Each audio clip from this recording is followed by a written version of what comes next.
Swayam Prabha. Digital India. Educated India.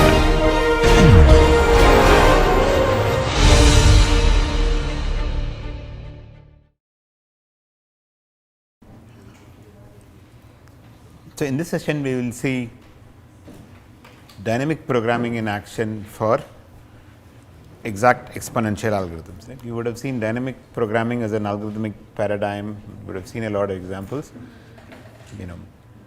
but here we are going to look at how it is useful in designing exponential algorithms. Okay? So, we will start with the TSP problem.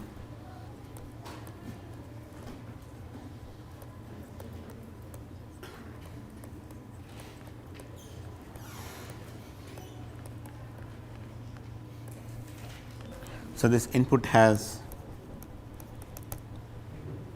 it is a complete graph with distances on the edges. Let us say it is natural numbers. Vertex to vertex is 0, otherwise you have some distance on the edges, and the output, so V is 1 to n.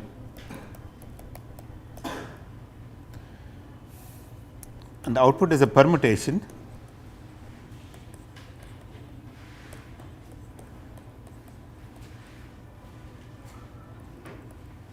such that summation I equal to 1 to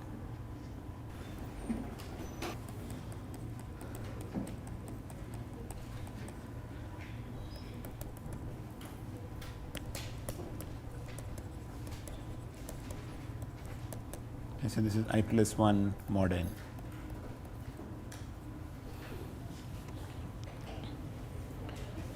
You know what the problem is, you want a permutation such that total length of that cycle is minimized among all possible Hamiltonian cycles in the graph. A Hamiltonian cycle is simply a permutation of 1 to n, and so I want these are the consecutive distances. I am adding the consecutive distances, and that gives me the total distance of the length of the Hamiltonian cycle. Right? When I is n, what is n plus 1? It just comes back to 1. Okay. So, Taylor's assessment problem is a problem where we are trying to find a permutation of the input set of the input vertices such that the total length is minimized. So, a brute force algorithm, so run through all permutations, compute this sum and pick the one which has the smallest, and that gives you the smallest Hamiltonian cycle. So, a running time would be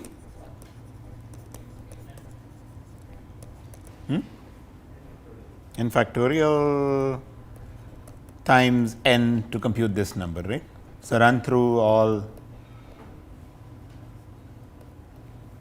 permutations, and we want to improve this running time. We live in the exponential world, but better exponential running time, okay, using dynamic programming. So, let us see how you would go about doing this, what are the sub problems we want to calculate, and so on, right. So, your Hamiltonian cycle, let us say it starts with vertex 1 must be there in the cycle, and then it may visit any of the other vertices, right. It is complete graph. So, there are all these possibilities. So, the optimum cycle will visit one of this, some j, a neighbor of it is a complete graph. So, some j between 1 and n except 1, j between 2 and n, and then what is the rest of the cycle? Can you just say it? And so, I want to start from j, finish everything else and come back to 1, right. Among all such paths which start from j, visit every other vertex, come back to 1, I want one which finds this would be the minimum such path. Well, how will that path look like? From j it will go to one of its neighbors, and then from that vertex it is going to visit all vertices except I and j, except 1 and j, and come back to 1. So, the sub problem I want, and among all such paths, that is going to be the shortest path in terms of the distance. So, sub problem I am going to define is you want to find the shortest distance. So, it is sort of this optimal substructure property I am going to get towards. Start from some vertex j, right? This j would be some such vertex here. Eventually, in this Hamiltonian cycle, the optimum cycle, we will start from j, visit some subset of vertices. That subset is actually 1 minus whatever these vertices, and come back to 1. So, I am going to define this as length of length, distance, cost, whatever. I am going to be interchangeably using this length of the shortest path from j to 1, visiting all vertices of S.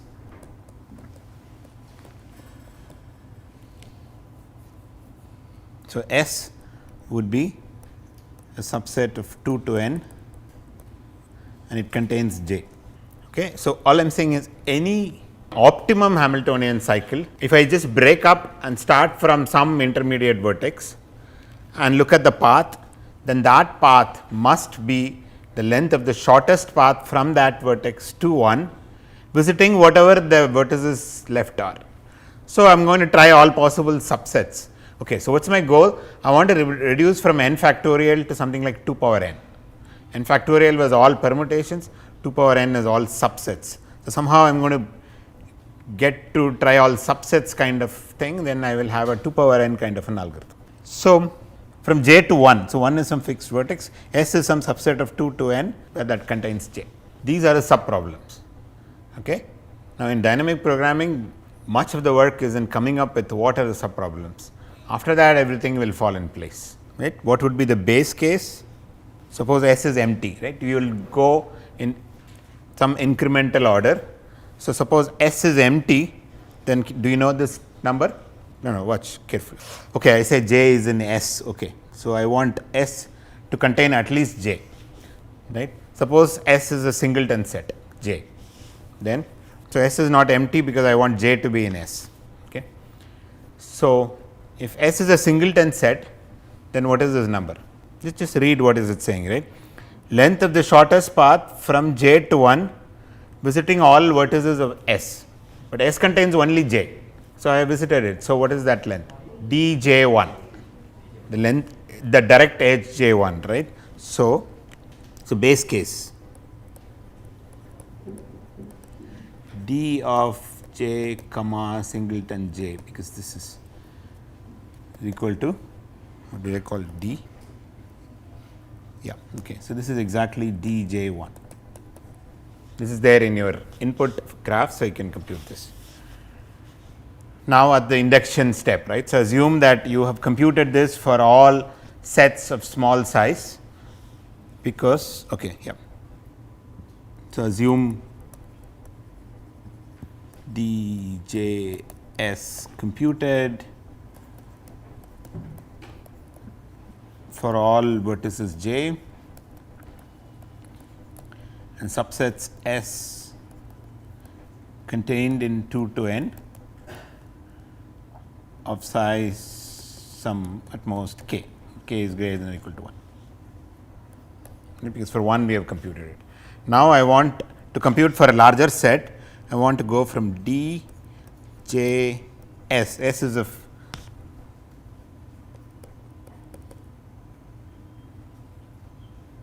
k plus 1, does not matter. So, let us go back to the semantics of djs. It's length of the shortest path from j to 1, visiting all vertices of S exactly once, right. Visiting all vertices of S exactly once. Why would you visit some vertex more than once? Because you are trying to find shortest path, right. So, I do not even have to put that constraint. Okay. So, this is equal to, I want to start from j, visit all vertices of S and go back to 1. So, can you tell me what it is? How do I go? Yeah. Everything is a neighbor, it is a complete graph, right. So, I go from dj to some I, S excluding j, S, start from I, di s minus j. and plus dij and find the minimum of that. Minimum. I have that here, dji, right. So, do it over all minimum of over I So, I is in S, right, because you want to visit S minus j. So, I want to start from j. So, the semantic says that on the length of the shortest path from j to 1 visiting all vertices of S. So, I will go from j to I and then start from I, visit all vertices of S minus j, go back to 1 and try all possible neighbors. Okay, this is exactly, this can be proved, right, because if you take any optimum path starts from j visiting every vertex S and goes to 1. If that optimum path goes to some particular I first, then whatever is the remaining must be d I S minus j. Now, this is already computed because it is a smaller sized set. So, you just have to pull it out from here. Okay. And what is my final answer? What do I want? I want a Hamiltonian cycle, right. So, what is my end condition, right?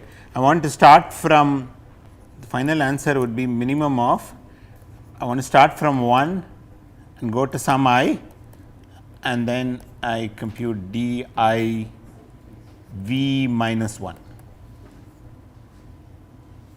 right. I want to start from 1. So, this is already computed from my table. So, I finally get my answer like this, is the length of the optimum Hamiltonian cycle.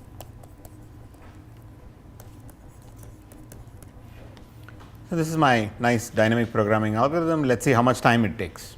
So, typically in dynamic programming based algorithms, first thing to see what are the sub problems I want to compute, and that is determined by the structure of the optimum solution. We looked at the optimum solution, we truncated at some point and say that that thing is actually the shortest path from that vertex to 1 visiting some subset. So, that suggests what are the sub problems I need to compute, and then there is a recursive formulation for computing, incrementally computing this sub problems. So, how many sub problems did we compute? So, now to analyze the running time, all you need to do is, so you have a table, dynamic programming table, how many entries are in the table and how much time does it take to compute one entry in the table. You multiply that, you get the overall running time. So, how many entries are in your table? How many entries are we computing, right? We are computing this, all possible j, all possible s. How many are there? 2 power n times n roughly, right, 2 power n minus 1 times n, but roughly 2 power n times n entries are we computing for every vertex j, for every subset s. Number of subsets is 2 power n, number of vertices is n. So, we are computing 2 power n times n entries, and to compute each entry how much time it takes? Here it is, right. You want to compute djs, it is a minimum of some entries and these are all sitting in your table. You just have to add some n different numbers you have to check and pick the minimum. So, that is another n time. So, overall run time will be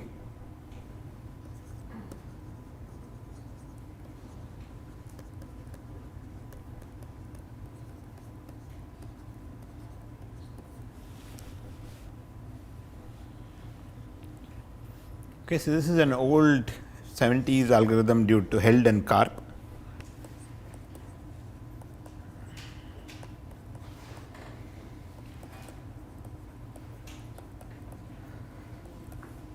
So, this is to tell you that even in the exponential world, there are different levels of functions running time possible. So, we can improve it from n factorial to 2 power n square, and this is more or less the best running time for a long time. I think there is a lot of recent work on improving this. Okay. So, for example, we saw in minimum vertex cover case 2 power n was obvious, and we saw some algorithms where you can get to 1.618 power n, and I told you that there are lots of, with just some simple tricks we managed to do it. With some clever tricks we can even improve the base even better. In the case of Hamiltonian cycle, it is harder problem. N factorial is a simple algorithm, and we can improve it to 2 power n square. Okay. So, let us get to the next problem, and what I want to talk about is graph coloring.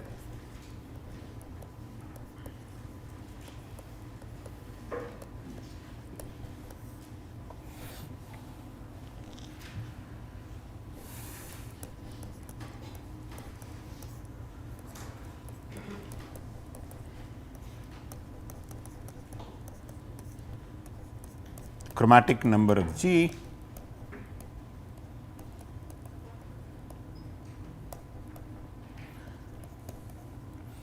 in other words, minimum number of colors you need to color the vertices so that adjacent vertices get different colors.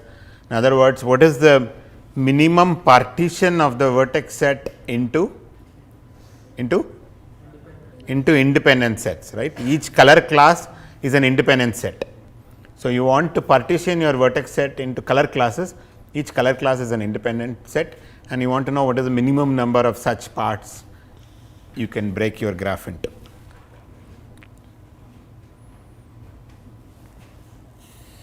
What would be a brute force algorithm for this?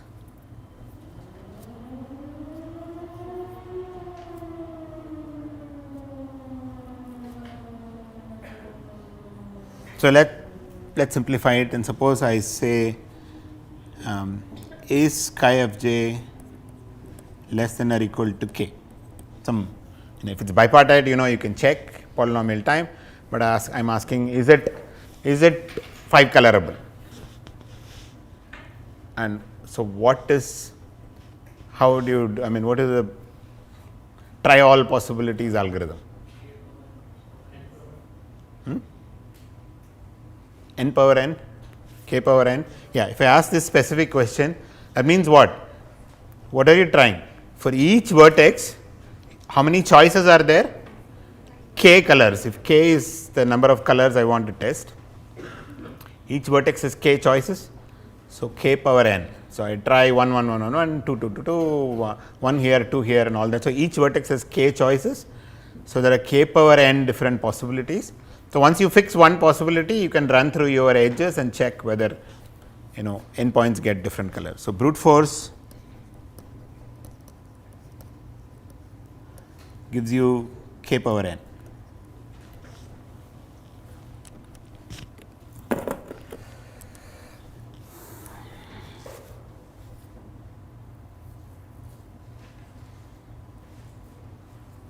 You want to come up with a dynamic programming algorithm again, right? So, what are the sub problems?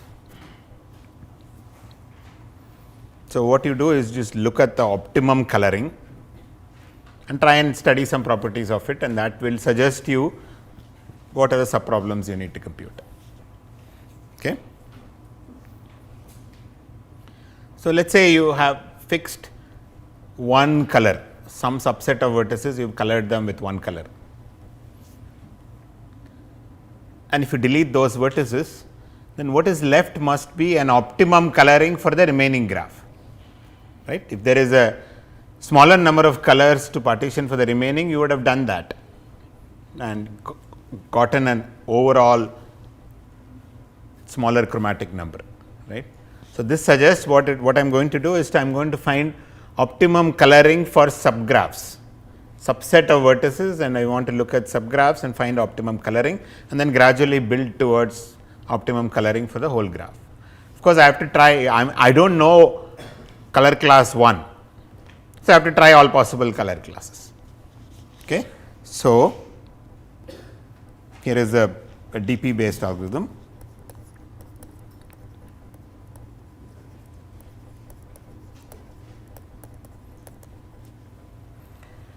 So, each color class is independent. So, what I am going to do is write a recursive formulation directly and you will get an idea. So, I want to claim that chi of g. So, I find one independent set. How do I find it? Look, we are in the exponential world, so no problem, right. So, just try all possible subsets, not a problem. Okay. In the polynomial world, when I say find a maximum independent set, then you should watch how do I find it, because it is NP hard, right. But here I am going to try all possible subsets. So, if I find a subset, an independent set, I am going to color it with one color. Then what do I have to do? Find the chromatic number of the remaining subset and run over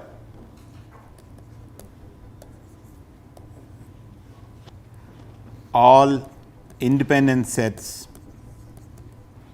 S of V. It could be as bad as 2 power n subsets, but that is okay. Now, you do not want to do this recursively. Why? Because there are these overlapping subproblems. For some subset, you will find a max coloring G minus S, and another subset they will all have overlap. So what is the way to do? Whenever you have a large kind of number of overlapping subproblems, you do dynamic programming, right? Bottom up.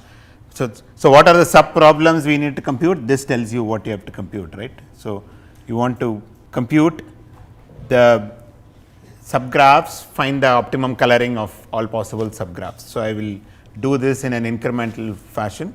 So subproblems would be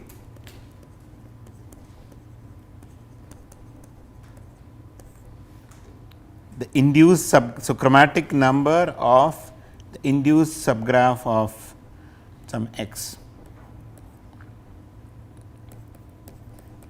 So this is induced subgraph of on the vertex set x.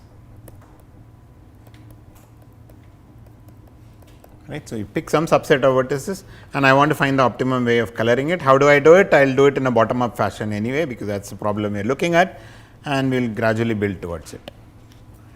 I told you a recursive formulation that told me the subproblems. Now you just need to do what are the base cases, can I compute them easily? What would be the base case?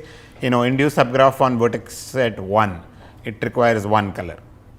So that will be the trivial thing. And then once you go to a larger sized subset, you are going to try all possible subsets that if it is independent, I am going to color it 1. If it is not independent, move on to the next set, color it 1, and go to the remaining thing. The remaining thing is sitting in your table, you just have to add it. Okay.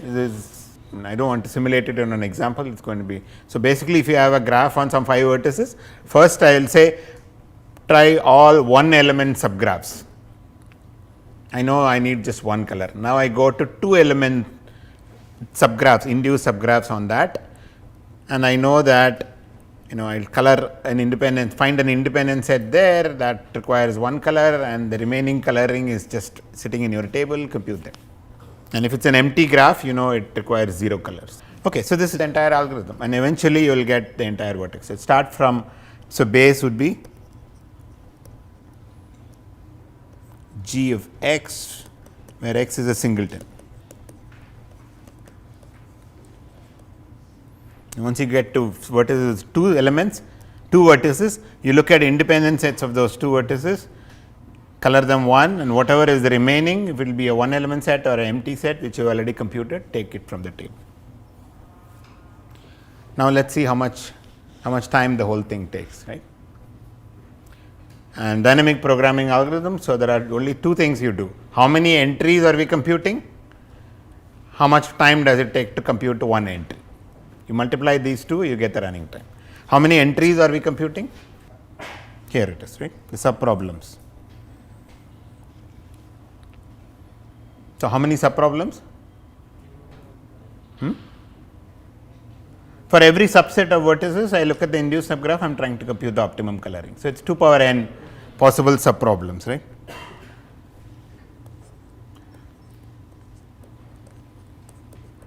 I am not being very precise here, 2 power n minus 1, maybe because there is no empty subset, you won't look at it and things like that, but in the order of 2 power n subproblems.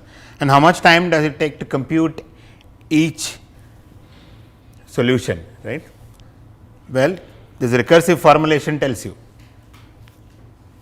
The recursive formulation tells you, you go to one subproblem, you want to compute the optimum way to color this, here is the formula, right? So how much time for each of them? 2 power the size of that set. If I give a conservative upper bound, it will be like 2 power n.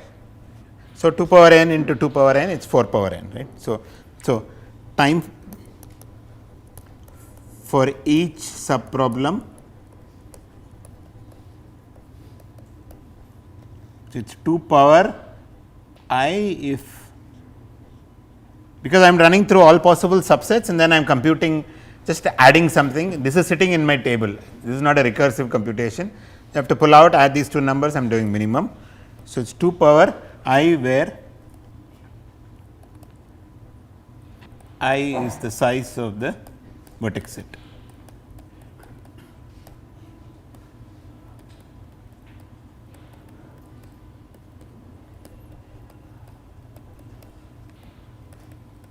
So, if I upper bound it by 2 power n, then this gives you something like 4 power n, which is still better than where we started off with, at least for 5 coloring or 6 coloring, because what was the,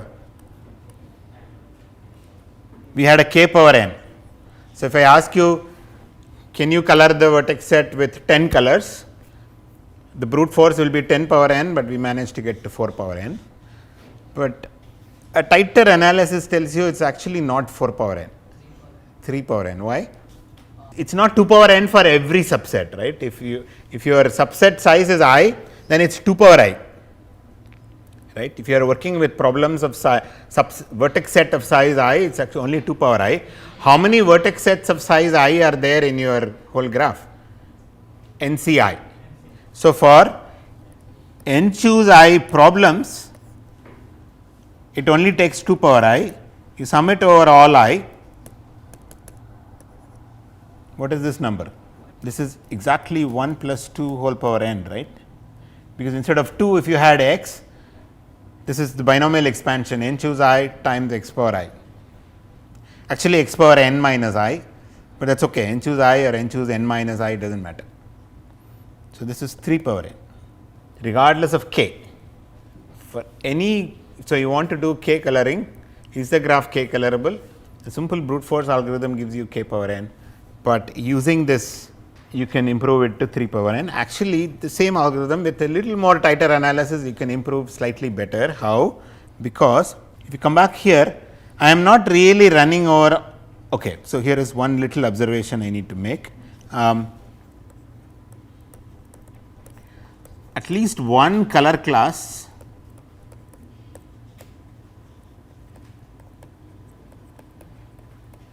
is a maximal independent set.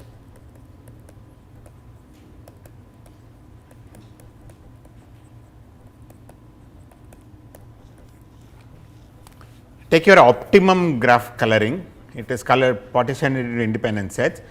We can easily argue that at least one of the color class is a maximal independent set. How can you argue? Because if it is not maximal, I mean there are some vertices you can add to it to make it independent. Just go find them and add it. Okay, they are all sitting somewhere else. You can find some other vertex, make it maximal. Then nothing changes in the solution. So you give another partition with the same number of, or maybe even smaller. No, but it's an optimum partition, so you won't get something smaller. You get another optimum solution where at least one color class is a maximal independent set. How does that improve my running time? Because if you just go back here, instead of all independent sets of vertex set, I can actually try all maximal independent subsets. Okay. So what? One can prove. So, observation 1, this is a trivial observation. Number of maximal independent sets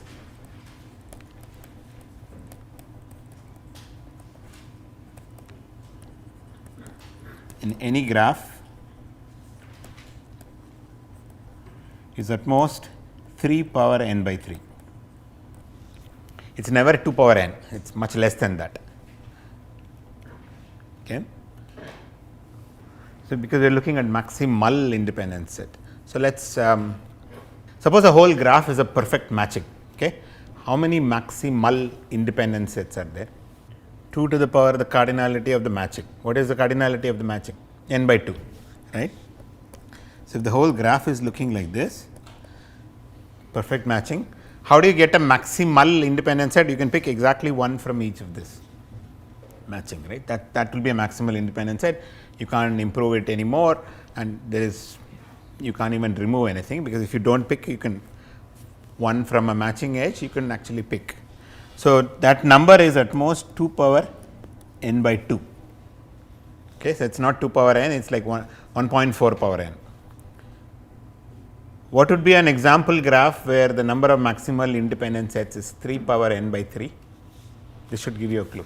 The whole graph is a collection of triangles, then the number of maximal independent sets is 3 power n by 3, and you can have 4 clicks the number of maximal independent sets would be 4 power n by 4, but that number is smaller than this. So, I power n by I, see where it attains its maximum, it will be when I equal to 3.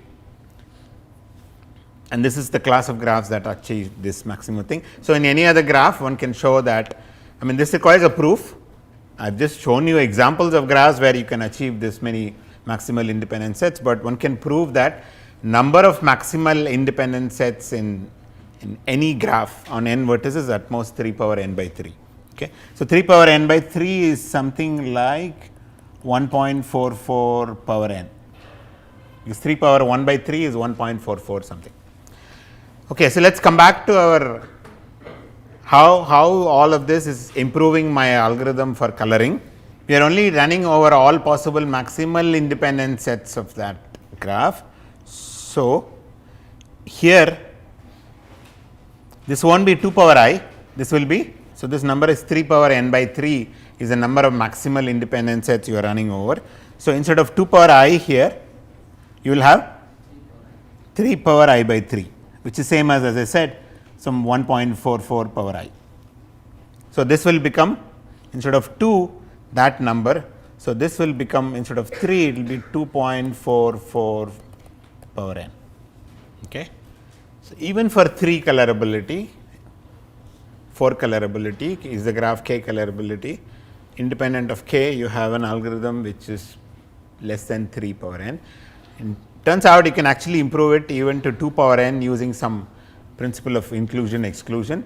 That is, anybody is interested, that could be actually a nice topic if you want to read and present it next week.